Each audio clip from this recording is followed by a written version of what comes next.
Sa kamaawatan na makapagtaong alalay sa mga Bicolanong may pangaipong medikal alagad ka po sa pinansyal, padagos ang ako Bicol Party sa pagkonduseren mga medical mission sa inmanapartikan ka Bicolan. Ngunya na si Mana, ginibo naman ang medical mission kan partido sa Albay, inot na binisita kan medical team asing kan AKB team kaining Martes ang sitio Santikon sa Barangay San Antonio, Malilipot. Ang residenteng si Eleanor Bilista, labi ng ganda na apresyar ang esparsos kan grupo na makapaghatod din libreng serbisyo sa indang lugar. Sabi niya, tuyong igwas sindang kamatean, kaipuhan panindang magbalyo ng dagat nga ni makapagpakonsulta. Dugang pang pasakit sa inda kung natatagbo na dain ng gadsindang kwarta. Nakulang salamat na nag-abot ka mo digdig. Kumbaga, natawanan man kami kay dit na prioridad sa buhay mina. Makakuro ko niyan man lamang matawanan kay halimbawa yung bulong. Iyo man talaga araw sa may maintenance.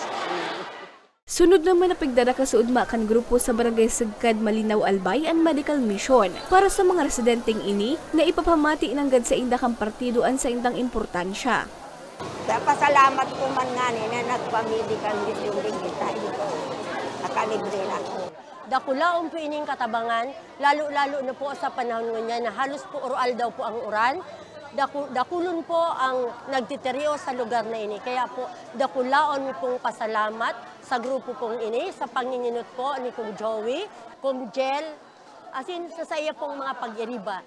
Dakula pong salamat. Thank you very, very much po.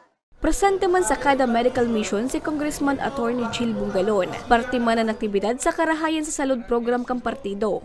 Halos kadaklan talaga na nag-a-avail kaning libreng check-up, libreng bulong, karamihan mga senior citizens. So nahiling tadigdi na talagang kaipuhan natutukan ang programa sa salud. We want to make medical services affordable and at the same time accessible. Mientras tanto, nakatalaan man na magkondusir ang medical mission na ako Bicol Party List sa syudad ni Legazpi, kung saan magiging benepisyaryo ang mga taga-barangay Pigkale, sabang asin baybay sa aga Enero 24. Para sa mga baratang tatak Bicol, Regine Boy.